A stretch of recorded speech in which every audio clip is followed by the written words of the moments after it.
유대 땅은 우리가 상상하는 것처럼 양치면서 평화롭게 살던 땅이 아니었습니다. 지금도 중동의 화약고가 이스라엘이듯이 옛날에도 이집트에서 중동을 점령하려면 유대 땅을 지나야 됐고, 또 페르시아가 이집트를 점령하려면 유대 땅을 지나야 됐고, 그래서 유대 땅이 옛날서부터 아주 격전지가 되었던 것이죠. 그래서 유대 땅이 이제 만들어지고 난 이후에 이제 식민지로 끌려가죠. 남유다가 망하고 바벨론으로 포로로 끌려갑니다. 바벨론이 망하고 페르시아가 들어서죠. 페르시아 고레스 왕 때 유대인들이 귀환을 합니다만, 귀환해도 페르시아의 식민지가 되었었죠. 근데 이 페르시아가 그리스한테 망하죠. 헬라 제국한테. 그래가지고 헬라 제국이 생겼는데, 이 알렉산더가 일찍 죽으면서 이 나라가 네 개로 갈라졌거든요. 그러면서 유대 땅은 셀주쿠스라는 왕조가 생겼어요. 근데 그 셀주쿠스 왕조는 유대 땅을 종교적으로 탄압을 했습니다. 그래서 그 성전 앞마당에다가 돼지 제사를 지내는 그런 짓을 했었어요. 안티오크 에피파네스라는 왕이. 그래가지고 이 마카비라는 제사장이 그 혁명을 일으켜가지고 셀주쿠스 왕조를 몰아내고 하스몬 왕조라는 걸 만들었습니다. 그게 150년 정도, 아니 150년 안 간 것 같은데, 어쨌든 오랜 기간 갔습니다. 한 90년 갔나. 근데 이 하스몬 왕조가 계속 유지가 됐으면 됐는데 결국은 로마한테 망합니다. 그리고 예수님 태어나실 때에는 로마의 식민지였죠.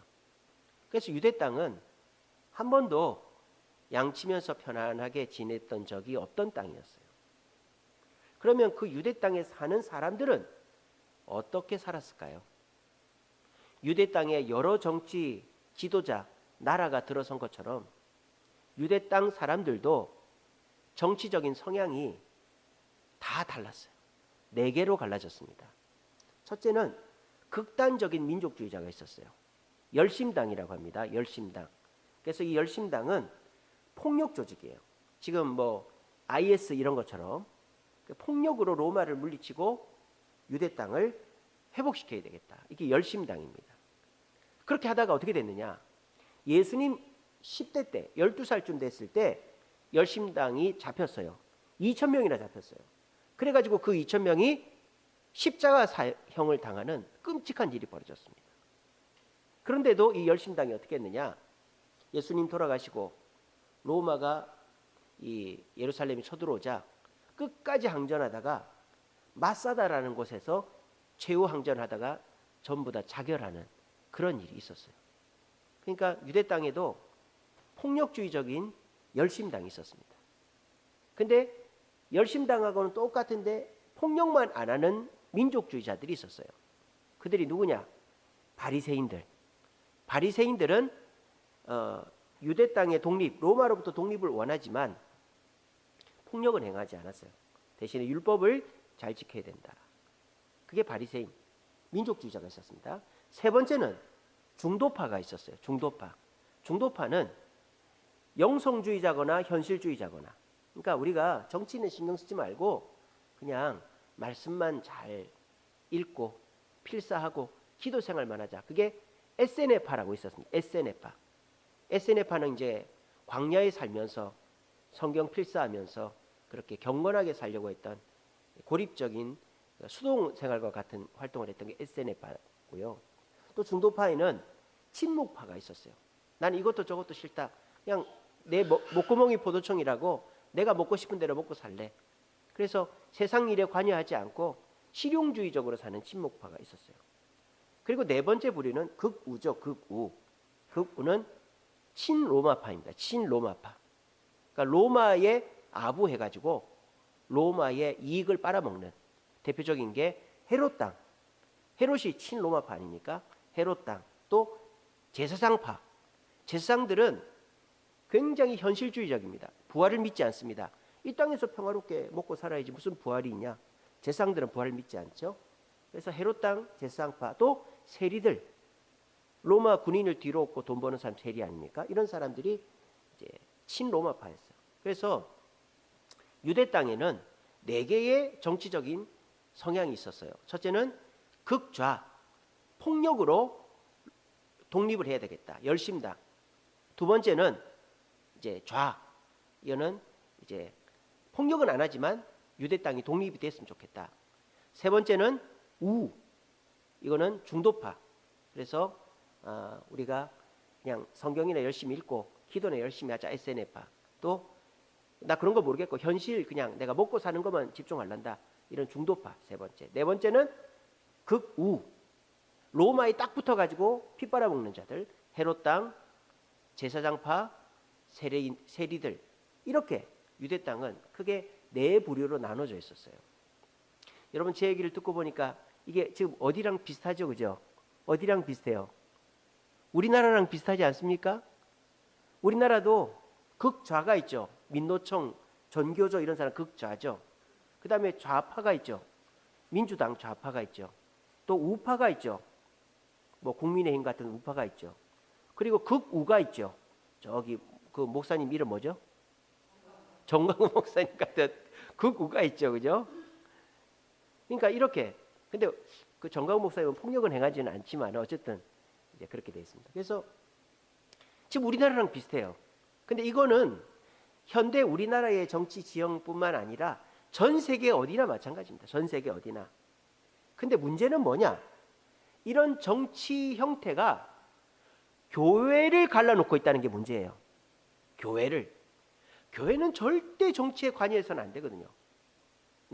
우리나라도 이 정치와 교회가 분리돼 있잖아요. 종교 분리 원칙이지 않습니까?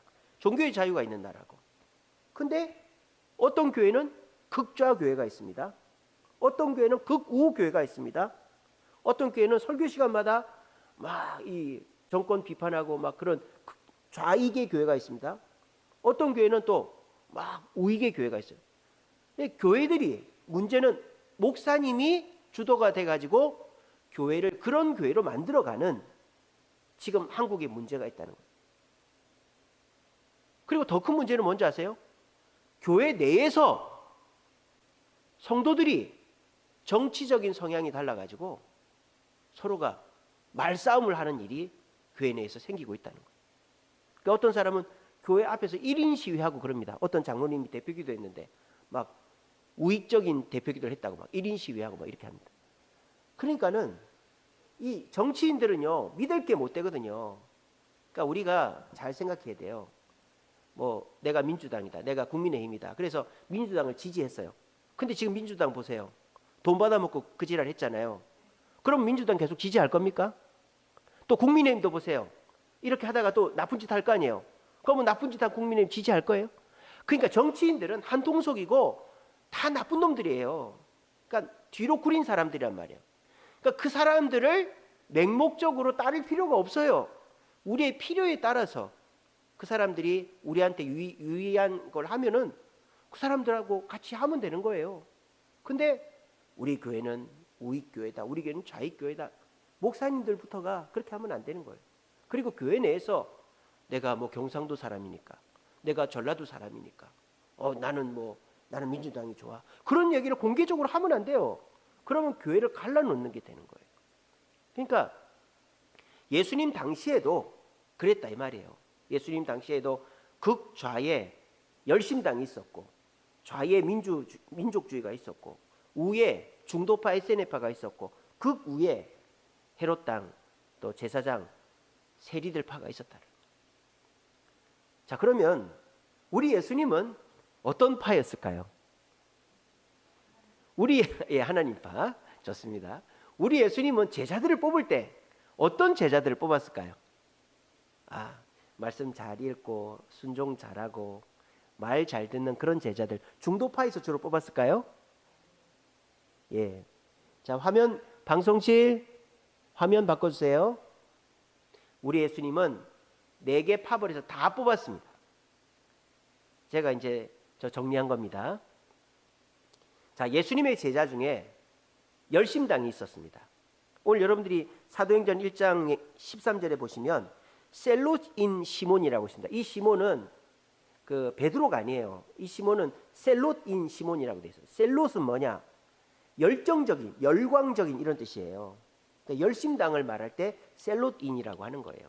그러니까 아예 성경에 대놓고 예수님이 열심당원인 줄 알면서도 이 시몬을 뽑은 거예요. 아시겠죠? 극좌가 있었어요. 예수님 제자 중에. 또 예수님 제자 중에 극우가 있었습니다. 누굽니까? 세리 마태. 마태는 로마인들 군인들 데리고 다니면서 돈 이제 걷어가지고 부자 된 사람이 세리 마태죠. 예수님이 마태를 제자로 뽑았어요. 그때 유대인들이 난리가 났죠. 저런 쳐죽여야 될 놈을 갖다가 저런 개만도 못한 놈을 어떻게 제자로 삼습니까? 난리가 났잖아요. 근데 오히려 예수님은 어떻게 합니까? 마태의 집에 식사를 하시죠. 그래서 요즘에 새가족들을 모아서 하는 식사를 마태 파티라고 합니다. 마태 파티. 그러니까 예수님은 극좌도 한 명 뽑고 극우도 한 명 뽑았어요. 그리고 예수님은 민족주의자들, 바리새인 같은 민족주의자들 3명 뽑았어요. 나다나엘을 뽑았죠. 나다나엘은 어떤 사람입니까? 나사렛에서 무슨 선한 것이 날 수 있느냐? 그러니까 이 나다나엘은 베들레헴 출신의 유대 지도자가 로마를 물리치고 독립을 시키기를 원하는 사람, 민족주의자였어요. 다데오라는 사람이 있습니다. 이 다데오 잘 모르시죠? 다데오도 예수님 제자인데요. 요한복음 14장 22절에 보면 다데오가 성만찬할 때 예수님께 이렇게 질문합니다. 예수님, 당신이 메시아인 것을 왜 사람들 앞에 딱 공개적으로 선언하지 않으십니까? 세상에 나타내지 않으십니까? 그렇게 질문했던 사람이 다데오예요. 요한복음 14장 22절에 나옵니다. 그 말의 뜻은 뭡니까? 예수님께서 떨쳐 일어나 로마로부터 독립을 이루어 주세요 라고 하는 거예요. 그리고 가룟유다. 가룟유다는 뭐 여러분 잘 아시죠? 예수님께 돈 문제 갖고 대항했던 사람 아닙니까? 그러니까 이 가룟유다의 의도는 뭐냐? 예수님을 따라다니면서 예수님을 쉽게 말하면 포섭하는 거죠. 이 공산주의자들이 그 포섭하는 것처럼 포섭해가지고 예수님을 로마로부터 해방시키는 일에 선두에 세우려고 했던 거예요. 근데 예수님이 그 말을 안 듣는 거예요. 그래서 이 가룟유다가 끝에 가가지고 부딪히고 결국 예수님 팔아버리지 않습니까? 그래서 예수님 제자 중에서는 폭력만 안 행했다 뿐이지 민족주의자, 로마의 박해로부터 떨쳐 일어나야 된다라고 주장하는 민족주의자가 있었어요. 그리고 예수님 제자 중에는요, 중도파가 7명이나 있었습니다. 예수님은 중도적인 사람을 좋아하시는구나. 그 뜻이 아니에요. 저 중도파는요, 쉽게 말하면 이도 저도 아닌 사람, 열정이나 의지가 없는 사람, 나밖에 모르는 사람이에요. 그러니까 저기에서 그래도 쓸만한 사람은 열심당 민족주의 친로마파가 쓸만한 사람이에요. 생각만 바뀌면 열정 있는 사람이니까. 근데 저기 나오는 중도파는요, 자기밖에 모르는 사람, 남한테 간섭하기 싫은 사람, 그냥 내 목숨이 중요한 사람이 중도파예요. 베드로, 안드레, 야고보, 요한은 SNF파입니다. 세상 일 관심 없고 그냥 이제 그 율법이나 필사하고 기도나 하는 그런 SNF파가 베드로, 안드레, 야고보, 요한이었어요. 그리고 빌립은 어떤 사람입니까? 현실주의자죠. 예수님께서 오병이어 기적을 베풀 때 예수님이 이들에게 먹을 걸 줘라 그랬더니 빌립 뭐라 했습니까? 예수님, 이들에게 먹을 걸 주라면 200데나리온 들겠는데요. 똑똑한 게 아니라 현실주의자. 돈이 우선이기 때문이죠. 또 도마는 어떻습니까? 내가 예수님의 손에 못자국과 옆구리 창장을 만져봐야만 믿겠다. 현실주의자였어요. 야고보, 알페오의 아들 야고보인데요. 저 요한의 형님 야고보 아니고 저 야고보도 이제 중도파일 것이다. 그렇게 봅니다. 그래서 보시다시피 예수님의 제자들은 하나의 성향을 갖고 있는 사람이 아니었습니다. 우리는 하나의 성향을 가진 사람이 모이면 행복할 것 같죠? 그렇죠? 착한 사람만 모이면 행복할 것 같죠? 아니면 뭐 열정적인 사람만 모이면 교회 부흥할 것 같죠? 그 속에서 또 분화가 됩니다. 여러분들이 누가 불편해요. 저 사람 교회 안 나왔으면 좋겠다. 그 사람 나가죠? 그 사람 역할하는 또 다른 사람이 생깁니다.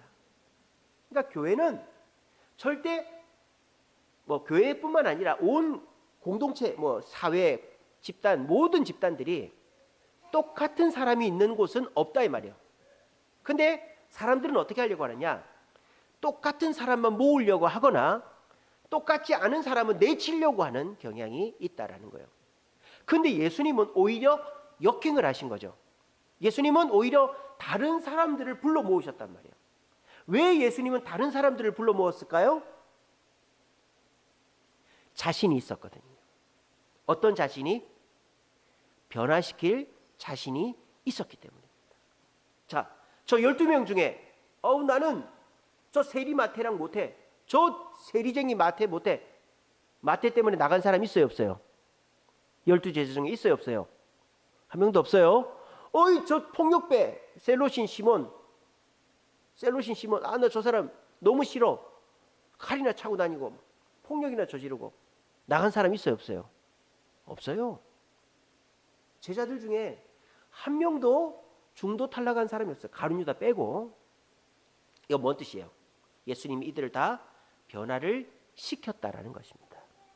그러니까 교회도 여러 지역이라든지 자기 어떤 성장 배경이라든지 자기 경제 활동이라든지 여러 상황에 따라서 뭐 민주당일 수도 있고 국민의힘일 수도 있고 아니면 이도저도 아닐 수도 있겠죠.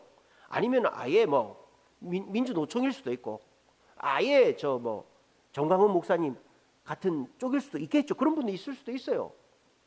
그러면 어떻게 해야 됩니까? 저 사람은 우리 교회 안 나왔으면 좋겠다. 이렇게 하면 된단 말입니까? 그런 교회는 예수님이 교회의 주인이 아니라 목사가 주인이거나 그 교회의 어떤 정치적인 지도자가 주인인 것이죠. 교회는 절대 정치적인 색깔을 드러내서도 안 되고 정치적인 색깔로 모여서도 안 되는 겁니다. 어떻게 해야 됩니까? 예수님의 이름 앞에 모이면 모두가 변화되게 되어 있다는 거예요. 자, 그러면 우리 예수님은 저 성향이 다른 12명을 어떻게 변화시키셨을까요? 기준은 산상보훈이죠. 산상보훈. 여러분 산상보훈에 보면 첫째로는 인간관계를 어떻게 해야 되는가가 나옵니다. 인간관계. 예수님이 형제를 어떻게 하라 그랬죠? 형제를 어떻게 하라 그랬죠? 대답해 보세요. 형제를 어떻게 하라? 형제를 미워하라 그랬습니까? 사랑하라 그랬죠? 그러니까 저 12명이 서로 싸울 수가 없죠. 예수님 따라다니려면 산상보훈 지켜야 되니까. 예수님이 형제를 사랑을 했으니까 세리 마태라고 셀로신 시몬이라고 미워하면 안 되겠죠. 그죠?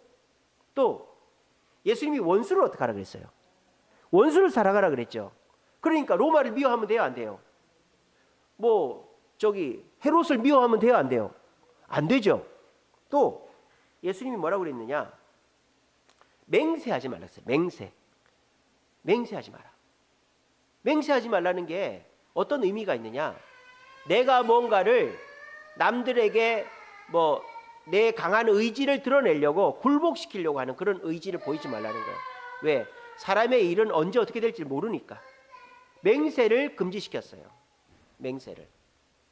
그러니까 인간관계가 완전히 지금 자기 파벌에 있던 인간관계와 전혀 달라진 것이죠. 그러니까 예수님 말씀을 지키려면, 예수님을 따라다니려면 형제를 사랑하고 원수를 사랑하고 맹세하면 안 되는 거예요. 또 예수님께서 산상보훈에 보면 뭐라고 되어 있습니까? 세 가지를 은밀히 하라고 그랬어요. 세 가지를. 첫째는 구제를 은밀히 해라. 남을 도와주는 걸 은밀히 해라. 두 번째는 기도를 은밀히, 골방에 들어가 기도해라. 세 번째 금식을 은밀히 해라 그랬어요. 자, 구제를 은밀히 하고 기도를 은밀히 하고 금식을 은밀히 해라. 이게 뭔 말입니까? 제사장들, 자랑하기 좋아하는 바리새인들, 겸손히 자랑하지 말고 겸손히 하라는 것이죠. 이렇게 되면은 저 민족주의자들이나 친로마파는 쏙 들어가는 거죠, 그죠? 자기 말을 못하는 거죠. 그래서 예수님은요, 율법을 지키고 은밀히 신앙생활을 하라고 말씀하셨어요. 이게 산상보훈입니다. 이 산상보훈을 지키면 예수님 따라다니는 거고 안 지키면 못 따라다니는데 이 12명은 다 그거를 지켰다는 거예요. 지키니까 어떻게 됐어요? 흩어지지 않고 하나가 될 수 있었다는 거예요. 또 예수님이 이 땅에 오신 목표가 뭡니까? 바로 하나님 나라를 세우기 위해 오셨죠. 그래서 제자들이 자꾸 물어보지 않습니까? 당신의 나라는 어디 있습니까? 당신은 어떻게 하시려고 합니까? 내 나라는 여기 있다 저기 있다. 너희 마음에 있다. 내 나라는 가난한 자가 굶지 않고 병자가 낫고 이런 눈먼 자가 눈을 뜨고 다리 저린 자가 걷고 이런 게 내 나라다. 이사야서의 말씀을 통해서 그렇게 하나님 나라를 전하시는 거예요. 그러니까 이렇게 로마를 굴복시키고 유대를 독립시키겠다고 하는 사람들의 생각이 이제 먹히지 않는 거죠. 그래서 끝까지 대항했던 게 가룟 유다 아닙니까? 그 가룟 유다가 왜 예수님은 그렇게 허비합니까? 이렇게 하다가 결국 예수님 팔아버리고 자살한 사람이 가룟 유다 아닙니까? 근데 나머지 제자들은 다 예수님 말씀에 동의를 한 것이죠. 그래, 유대의 독립이 아니라 하나님 나라를 세우자. 그래서 성령 받고 복음 전하다가 순교한 사람들이 12제자 아닙니까? 그러니까 예수님은 이 12명을 하나로 묶으시려고 말씀을 중심으로 해서 하나님 나라를 목표로 하나로 묶으신 거예요. 그랬더니 전혀 다른 사람들이 하나가 될 수가 있었다라는 것입니다. 그리고 또 중요한 건 뭐예요?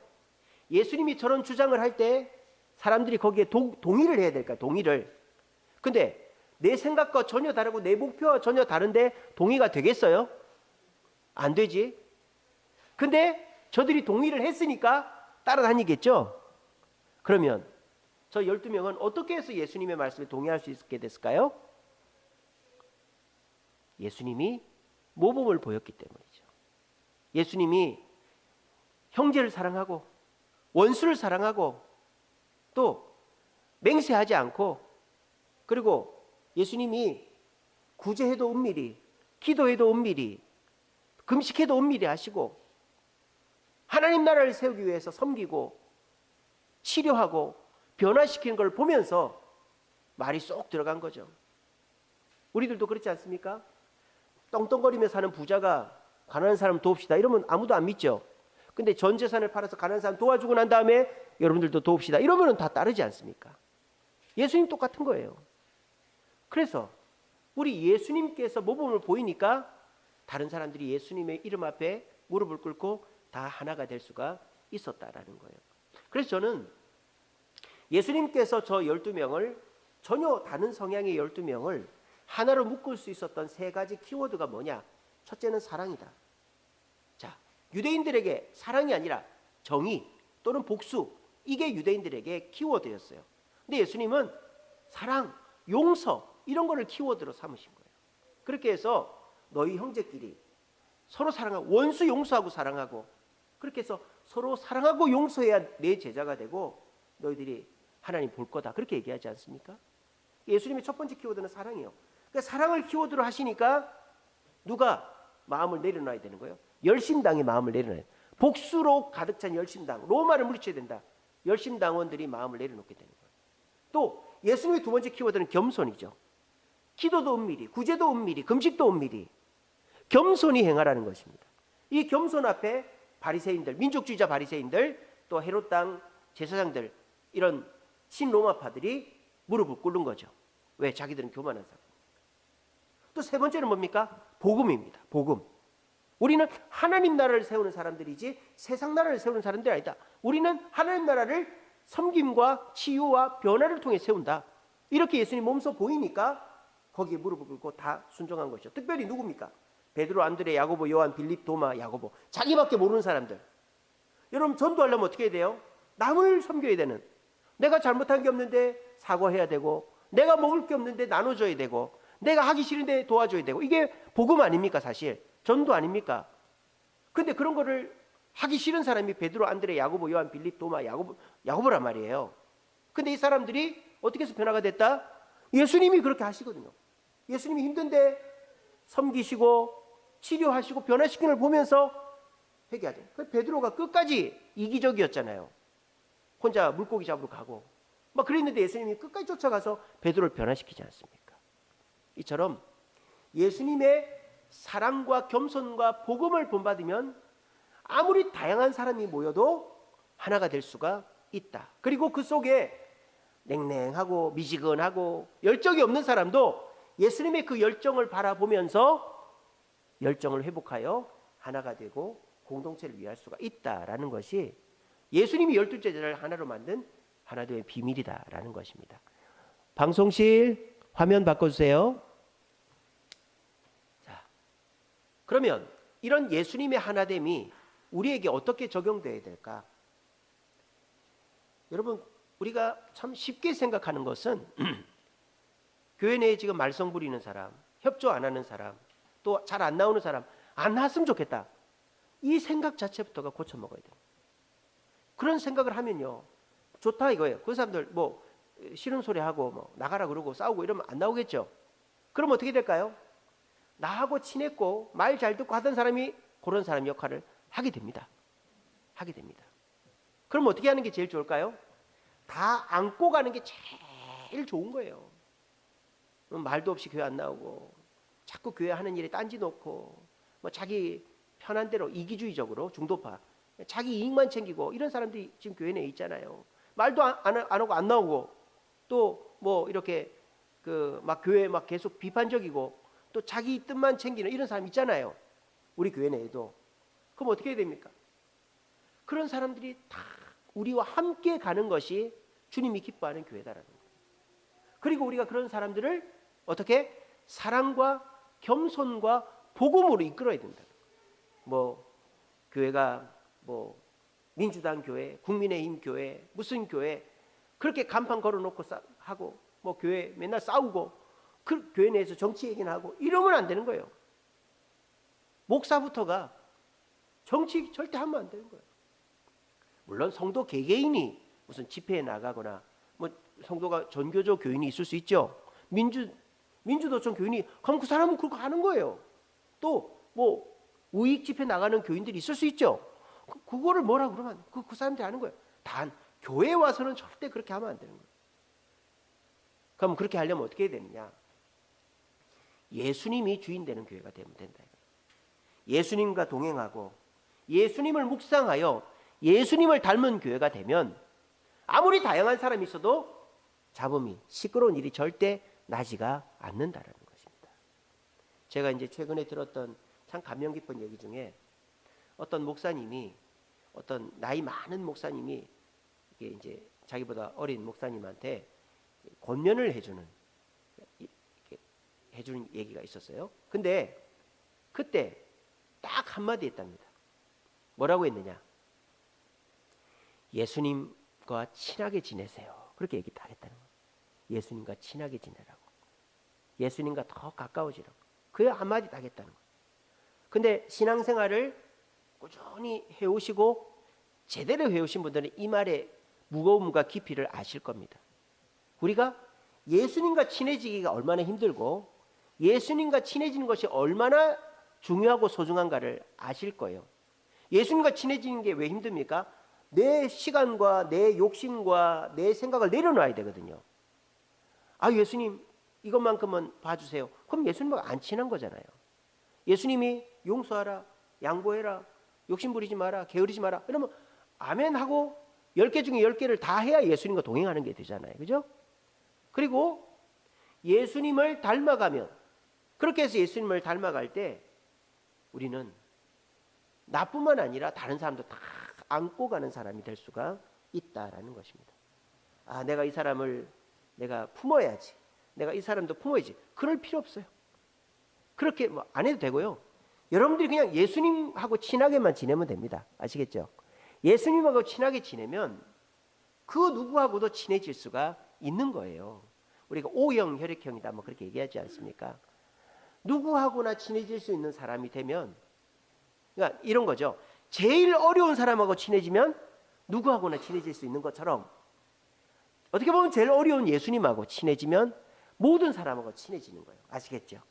오늘 이 자리에 계신 여러분들만이라도 예수님하고 정말 친해지시면 여러분들 때문에 우리 교회 내에는 외노노다리 원수 되는 사람 없이 모두가 하나 되게 될 거예요. 그래서 오늘 말씀 잘 기억하시고 예수님과 친해지는 거 힘든 일이죠. 왜? 내가 하고 싶은 거, 먹고 싶은 거, 가고 싶은 거, 게으르고 이런 거 못 하거든요. 예수님 말씀대로만 해야 되거든요. 근데요, 예수님하고 친해질 때요, 예수님이 주시는 보상은 엄청납니다. 그리고 예수님하고 친해지면요, 나머지 사람은요, 쉽게 친해질 수가 있습니다. 이 사실을 기억하시고 우리가 교회의 하나됨을 위해서라도 또 내가 신앙생활 재밌게 하고 내 신앙의 성숙을 위해서라도 예수님과 친해져서 예수님을 닮아서 모든 사람과 가까워져서 교회를 하나로 만드는 저와 여러분 되시기를 간절히 바랍니다. 두 번째로 교회가 하나 되려면 어떻게 되느냐? 예수님이 보내신 영, 성령과 동행해야 됩니다. 예수님께서 하늘나라 가시고 성령을 보내주셨어요. 자, 지금 예수님 우리 안에 계시지만 엄밀히 말하면 성령님이 우리 안에 계시는 것이죠. 순복음에서는 성령세를, 천주교나 순복음 성령세를 따로 받아야 된다는데, 네 안에 하나님의 영이 없으면, 아들의 영이 없으면 하나님의 사람이 아니라 그랬어요.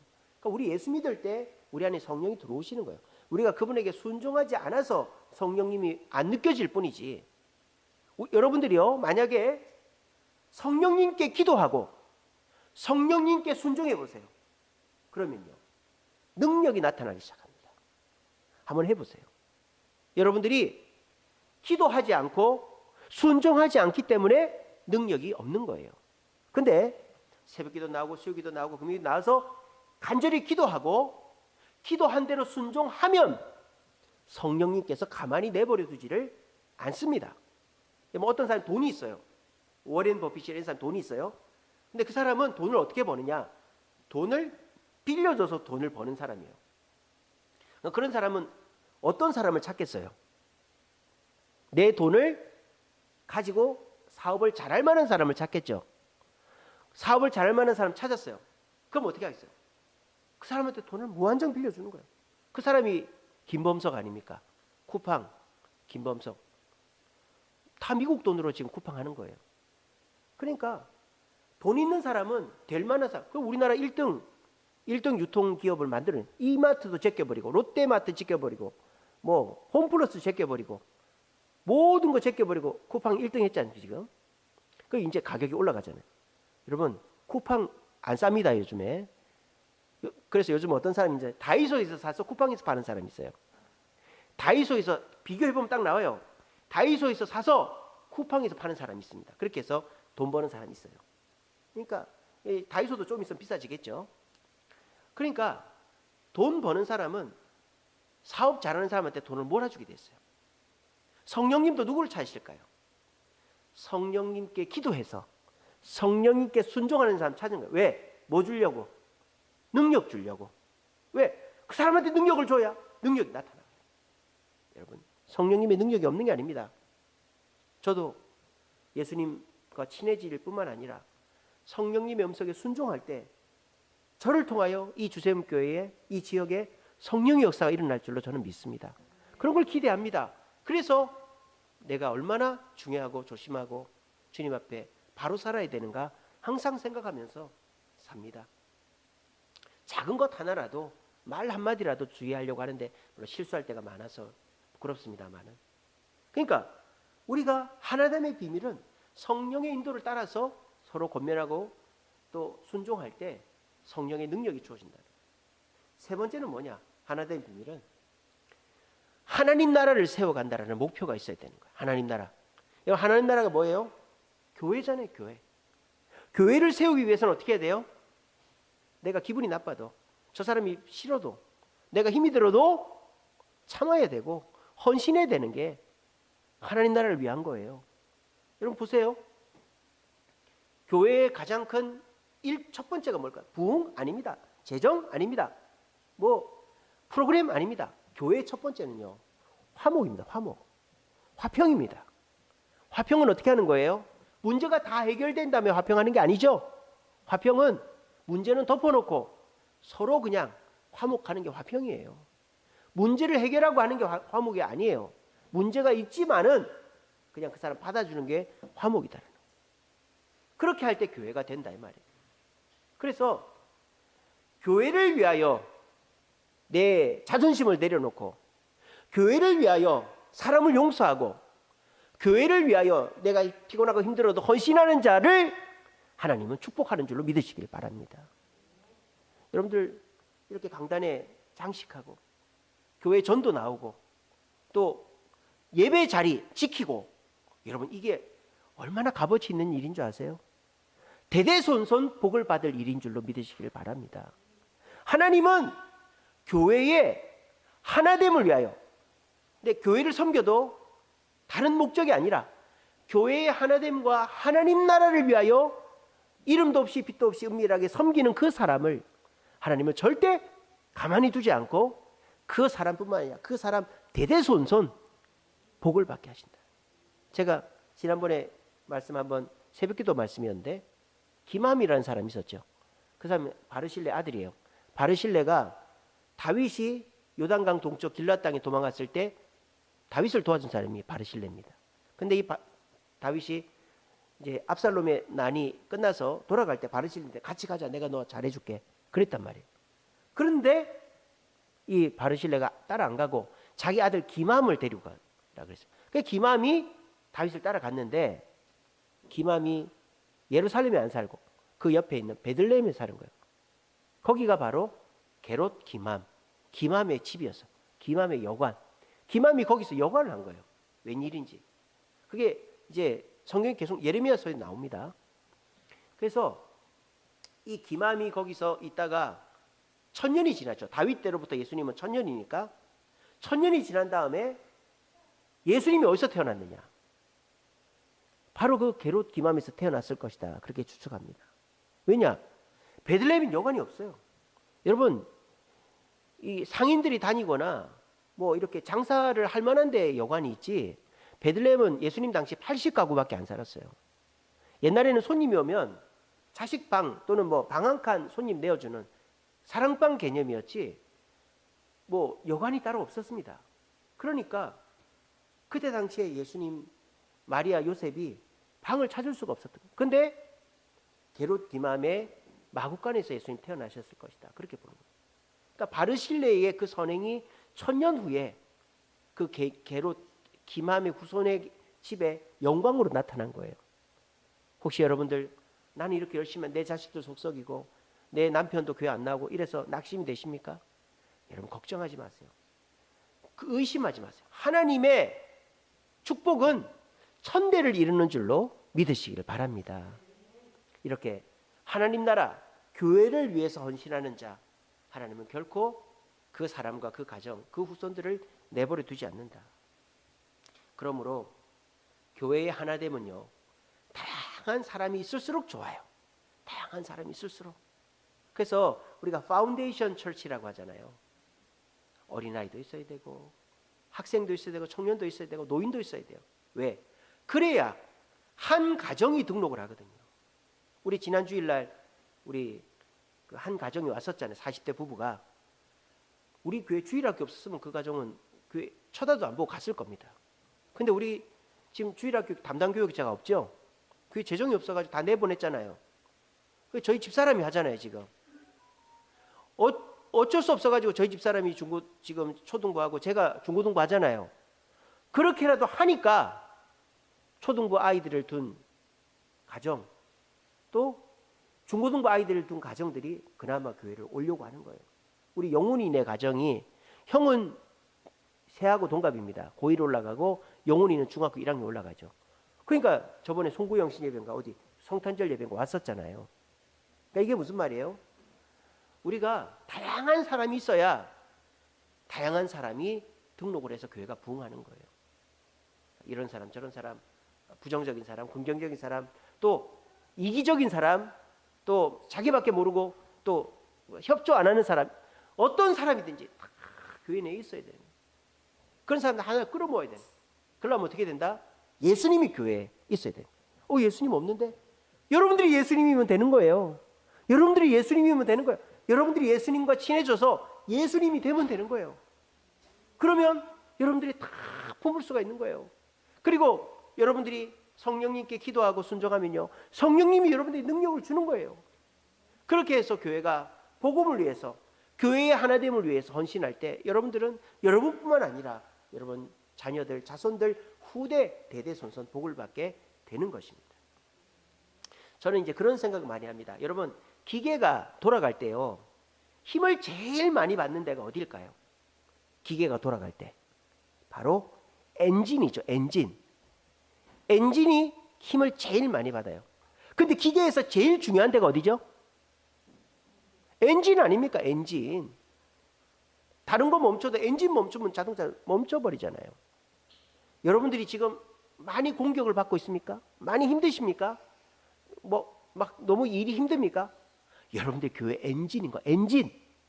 여러분들이 이 교회 지금 제일 핵심적인 거예요. 수요기도에 누가 나와요? 근데 여러분들 나오잖아요. 여러분들 우리 주생교회 엔진인 거예요. 엔진. 제일 힘을 받는 거예요. 하지만 이것이 절대 헛된 것이 아니라 하나님이 보고 계시고 교회를 위한 헌신이라면 하나님이 나 때와 내 자녀 때 모두에게 복을 주시는 것입니다. 이것이 하나님의 비밀이다라는 거예요. 오늘 자리에 오신 분들, 예수님을 본받고 성령의 인도를 받아서 능력을 받아서 교회의 하나됨을 위해 헌신하심으로 여러분도 복받고 자녀들 자손들까지 모두 복을 받게 하는 저와 여러분들 되시기를 간절히 바랍니다.